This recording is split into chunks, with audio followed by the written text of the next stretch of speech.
오늘 우리가 함께 먹을 하나님 말씀은 요한복음 1장 6절부터 18절까지입니다. 같이 한번 교독해서 읽어볼게요. 하나님께로부터 보내심을 받은 사람이 있으니 그의 이름은 요한이라. 그가 증언하러 왔으니 곧 빛에 대하여 증언하고 모든 사람이 자기로 말미암아 믿게 하려 함이라.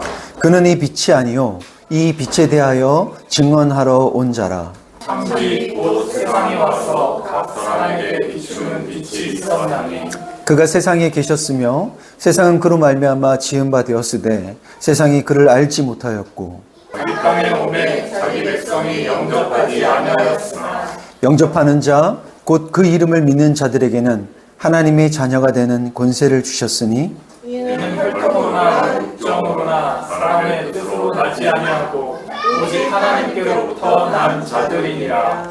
말씀이 육신이 되어 우리 가운데 거하심에 우리가 그의 영광을 보니 아버지의 독생자의 영광이요 은혜와 진리가 충만하더라. 요한이 그에 대하여 증언하여 외쳐 이르되 내가 전에 말하기를 내 뒤에 오시는 이가 나보다 앞선 것을 나보다 먼저 계시니라 한 것이 이 사람을 가리킴이라 하니라. 우리가 다 그의 충만한 데서 받으니 은혜 위에 은혜로라. 율법은 모세로 말미암아 주어진 것이요 은혜와 진리는 예수 그리스도로 말미암아 온 것이라. 다 함께 본래 하나님을 본 사람이 없으되 아버지 품속에 있는 독생하신 하나님이 나타내셨느니라. 아멘. 네. 지난주 우리는 예수님의 선제성에 대해 살펴봤습니다. 이 선제성이란 이미 앞서 존재했다는 말인데요. 2000년 전 팔레스타인 땅에 인간으로 태어난 그분이 실은 태초부터 이미 말씀으로 하나님과 함께 계셨던 하나님이라는 것을 말합니다. 이 말은 예수가 만물을 창조한 창조주요 생명의 근원이라는 것입니다. 여러분 이게 이해가 되십니까? 믿어지시나요? 여기 있는 우리는 이것을 믿지만 실은 도무지 이해가 안 되고 믿어지지 않는 것이 세상이며 그게 요한복음이 세상에 대해 내린 진단입니다. 오늘 본문 앞에 있는 5절에서 빛이 어둠에 빛이 돼 어둠이 깨닫지 못한다는 이 말씀은 세상에 대한 완벽한 묘사입니다.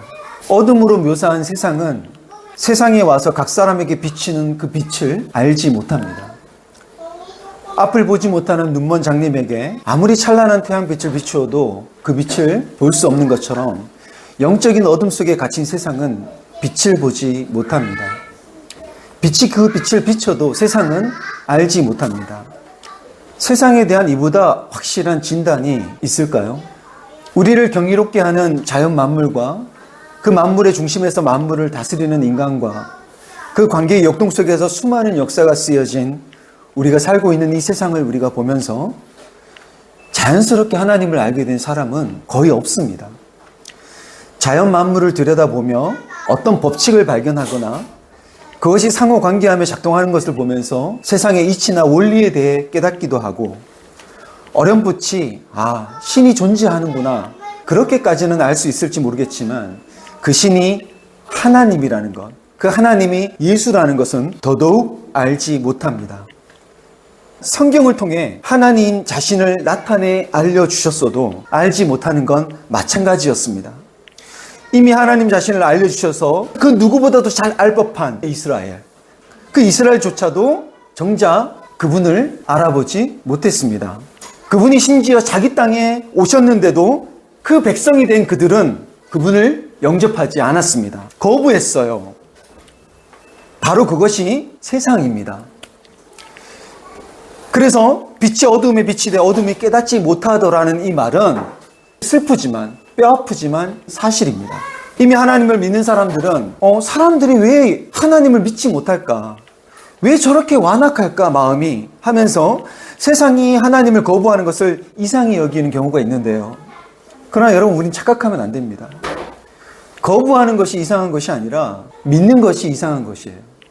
왜냐하면 참빛, 그 세상에 와서 각 사람에게 비치는 빛이 있었지만 그리고 그가 세상에 계셨고 세상은 그로 말미암아 지은 바 되었지만 세상이 그를 알지 못했고 그가 자기 땅에 왔어도 영접하지 않은 것 그것이 바로 우리가 사는 세상이기 때문입니다. 여러분, 한번 시도해 보십시오. 예수의 빛을 반사하는 여러분들이 정말 설득될 만큼 논리적으로, 감동적으로 여러분 설명하면 사람들이 예수를 믿는지 확인해 보십시오. 내가 정말 도덕적으로, 윤리적으로, 정말 착하게, 선하게 살면 사람들이 감동해서 하나님을 믿겠다고 하는지 한번 확인해 보십시오. 내 말이 나름 이해가 되고 나를 좋은 사람이라고 평가해 줄지는 모르겠지만 그렇다고 해서 하나님을 믿겠다고까지 하진 않습니다. 오히려 불편해합니다. 이렇듯 이 세상은 어둠 속에 있습니다. 세상은 빛이신 하나님을 알지 못할 뿐 아니라 빛을 봐도 거부하고 받아들이지 않습니다. 때문에 빛을 알고 받아들이는 사람들이 별종이에요. 이해되고 믿어지는 것이 이상한 일이고요. 그것이 말로는 설명하기 어려운 기적입니다. 그런데 이 기적이 일어난 사람들이 있죠. 빛을 거부하고 받아들이지 못하는 게 세상인데 그 세상 속에서 받아들이는 사람들이 있습니다. 영접하는 자, 곧 그 이름을 믿는 자들이죠. 믿는 자들은 이게 너무나 당연해진 나머지 그 이름을 믿는 것이 얼마나 대단하고 놀라운 기적인지를 모릅니다. 우리 중에 예수를 하나님으로 믿는 분들이 있습니다. 그러면 믿는 우리에게 하나님을 알 만한 능력이 있어서 우리가 믿게 된 걸까요? 우리에게 하나님을 알 만한 지혜와 어떤 그 감각과 그 능력이 있어서 믿게 된 걸까요? 그렇지 않습니다. 우리도 똑같이 빛을 거부한 세상에 속해 있었던 사람들입니다. 그분을 몰랐고 그분과 상관없이 살았고 심지어는 적대적이었던 사람들입니다. 이 세상이 추구하는 혈통이나 육정이나 사람의 뜻을 따라 자존심을 세우며 살았던 사람들입니다. 우린 그런 것들을 무시하면서 살 수 없는 사람들입니다. 그러나 세상이 추구하는 출신 성분과 신분, 계급, 지위로 또 육체적 고행이나 인간의 탁월한 지식과 경험으로 그 빛을 알 수 없습니다. 사도행전을 보면 사도 바울이 아테네에 방문했던 기록이 나옵니다. 그가 그 아테네에 방문했을 때 인간의 학문과 철학이 찬란하게 발달했던 고대 도시인 그 아테네에서 똑똑한 철학자들을 만나 그들에게 복음을 전합니다. 그런데 그 똑똑한 철학자들은 그 참 빛을 알아보지 못해서 그저 알지 못하는 신에게라고 이름 붙인 제단을 만들었을 뿐입니다. 또 물질을 구성하는 원자를 발견하고 눈에 보이지 않는 양자 현상과 우주의 원리를 발견할 만큼 고도로 발전한 과학기술은 어떻습니까? 과학자들은 이 정교한 우주를 그렇게 작동하게 만든 제1원인을 끝내 찾지 못합니다. 그래서 그들은 그저 알 수 없는 거대한 힘이 있다고 말할 뿐이에요. 강인한 고행과 초월적 명상으로도 알 수 없습니다. 육체를 통제하고 마음을 수련하는 108배를 1000번을 해도 108번의 번뇌를 1000번이나 하는 인간의 그 욕망만 발견할 뿐이죠.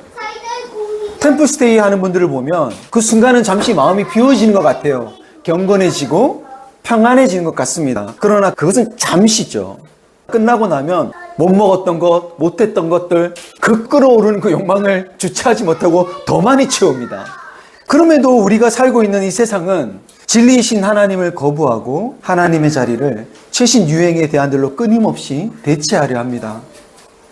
하나님을 철학으로, 과학으로, 명상으로 대체하다가 이젠 인류 최첨단 기술인 AI로 대체하려 합니다. 우리가 지난주에도 그런 얘기했죠. AI가 곧 신이 될 수도 있겠다. 정작 당신이 만든 이 세상을 가장 잘 아시며 가장 잘 치료할 하나님은 거부해요. 영접하지 않습니다. 그분은 거부한 채 인간이 고안해낸 철학이 그리고 과학이 명상과 인공지능이 인간의 고통과 죽음의 문제를 해결해주고 인류에게 더 나은 미래를 만들어줄 것이라고 믿습니다. 세상은 어떻게 해서든 다른 대체물로 하나님의 자리를 대신해서 어떻게든 하나님으로부터 멀어지려고 하는 것, 그게 세상이에요. 세상은 하나님을 절대 가까이 하려 하지 않습니다. 반영하지 않습니다. 때문에 이와 같은 세상에서 하나님을 믿는다는 것은 정말 놀라운 일입니다. 저 위대한 철학자도, 저 초월적인 명상가도, 천재적인 과학자도 알 수 없었던 그 빛을 그들만큼의 지식도, 능력도, 영성도, 탁월함도 없는 우리가 이 세상의 원인이요, 시작이신 그 빛이신 하나님을 알고 믿는다는 것은 대단히 놀라운 일입니다. 그러면 이 놀라운 일이 어떻게 우리에게 일어난 걸까요? 다 같이 한번 말씀을 보겠습니다. 같이 읽어볼게요. 시작. 이는 혈통으로나 육정으로나 사람의 뜻으로 나지 않고 오직 하나님께로부터. 아멘. 자, 사도 요한은 이 놀라운 일이 혈통으로나 육정으로나 사람의 뜻으로 나지 않고 오직 하나님께로부터 났다고 합니다. 하나님께로부터 났다는 것은 뭘 말할까요? 이것은 요한복음 3장에서 예수님이 니고데모에게 하신 말씀과 연결이 되는데요.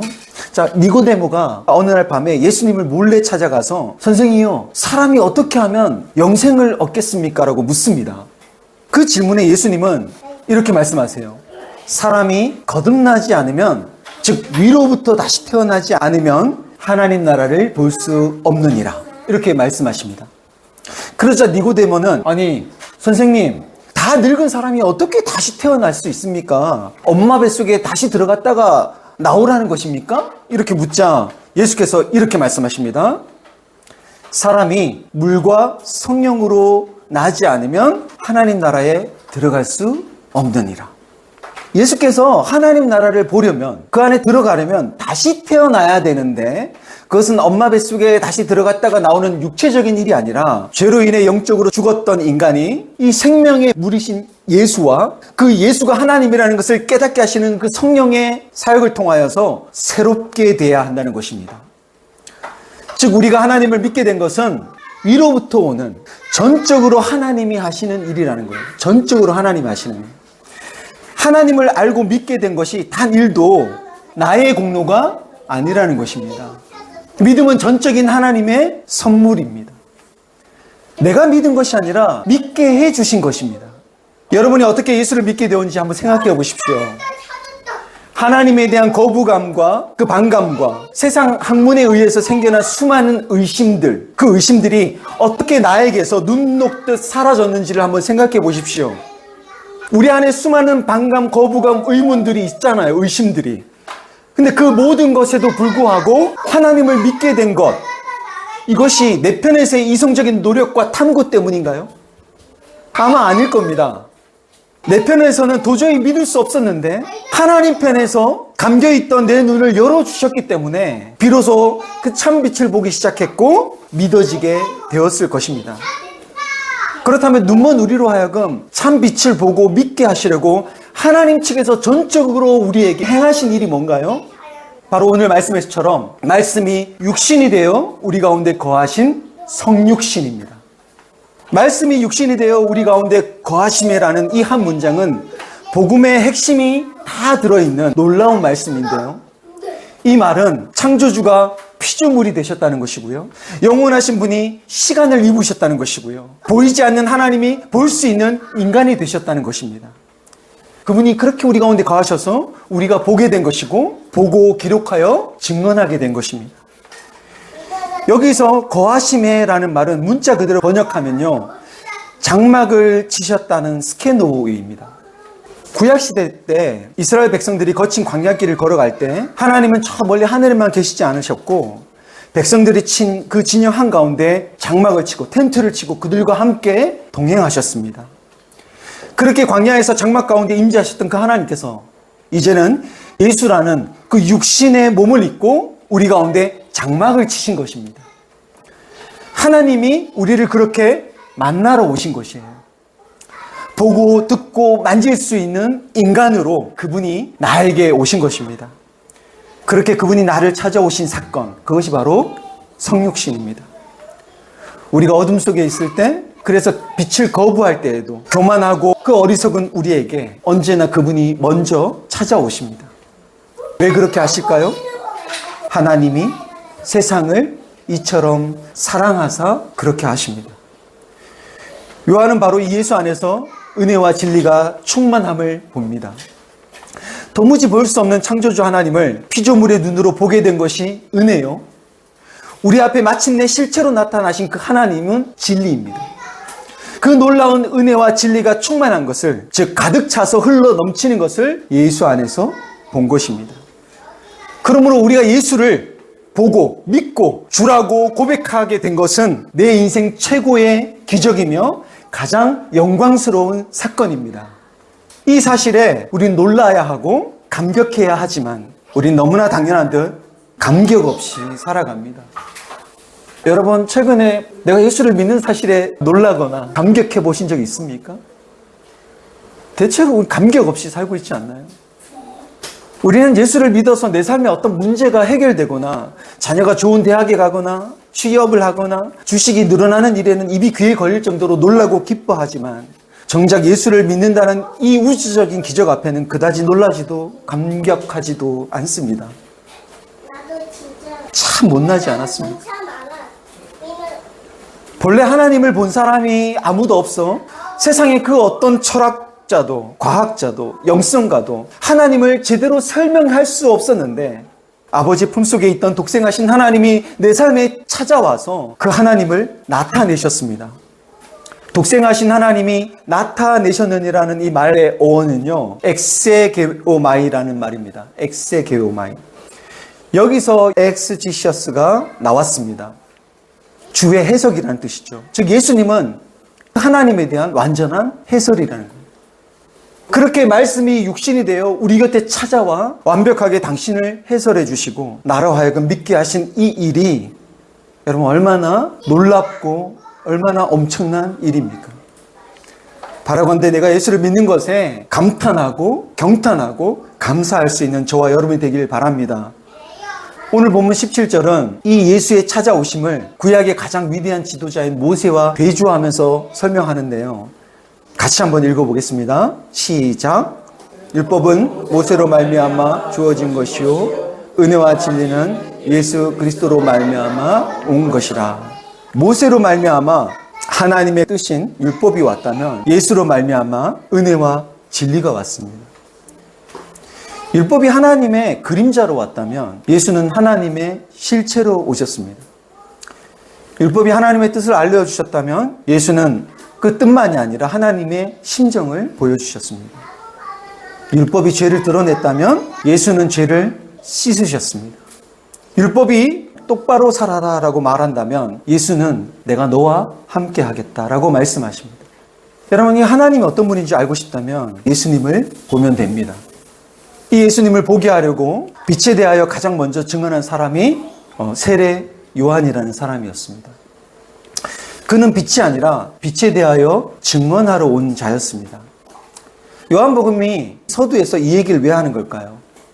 당시 유대사회에서 세례 요한의 영향력은 대단했습니다. 수많은 사람들이 광야로 나와 그에게 세례를 받았고요. 심지어 종교 지도자들도 요한을 향해 네가 그리스도냐? 아니면 엘리야냐? 아니면 선지자냐? 그렇게 물을 정도로 영향력 있던 인물이었습니다. 그런데 그런 세례 요한조차도 그 빛이 누구인지 몰랐습니다. 우린 요한이 알아서 증언했을 거라고 생각하는데 아니요, 몰랐습니다. 1장 후반부에 보면 세례 요한은 2번이나 이렇게 말합니다. 나도 그를 알지 못하였습니다. 몰랐어요. 그는 많은 유대인들이 세례를 받으러 나올 정도로 제법 유명한 사람이었고 광야에서 메뚜기와 석청, 그 벌꿀을 먹을 정도로 금력적인 수도자였고 사람들이 그리스도이거나 엘리야라고 여길 정도로 큰 선지자였지만 그분을 알지 못했습니다. 다만 예수께서 그에게 세례를 받으러 그를 찾아오셨을 때 성령이 하늘로부터 비둘기처럼 그분의 위에 내리는 것을 보여주셔서 알게 되었을 뿐입니다. 세상을 창조하신 그분이 자연 만물에 계셨는데도 알지 못했고 말씀으로 자신을 계시하셨음에도 불구하고 그 빛을 거부한 세상에 그분을 알 수 있는 단 하나의 길이 있다면 그것은 말씀이 육신이 되어 우리 가운데 거하신 먼저 우리에게 찾아오신 성육신하신 예수 그리스도를 통해서입니다. 자연적인 눈으로도 알 수 없고 계시의 말씀으로도 깨닫지 못한 이 세상에 하나님이 직접 인간이 되어 우리가 보고 듣고 만질 수 있는 분으로 우리에게 오신 것은 우리로 하여금 그 빛을 보고 믿고 생명을 얻게 하려 함입니다. 이 예수를 하나님으로 믿는다는 것은 정말 불가능한 일 중에서도 불가능한 일이지만 그분이 나를 찾아오셔서 보지 못했던 우리에게 보는 그 기적이 일어난 것처럼 우리 역시 보지 못하는 이들에게 먼저 찾아가 예수를 증언할 때 오늘 말씀에서처럼 영접하는 자, 곧 그 이름을 믿고 하나님의 자녀가 되는 특권을 얻는 이들이 더 많아지기를, 우리 서로 지은 교회를 통하여 더 많아지기를 우리 주 예수 그리스도의 이름으로 축원합니다.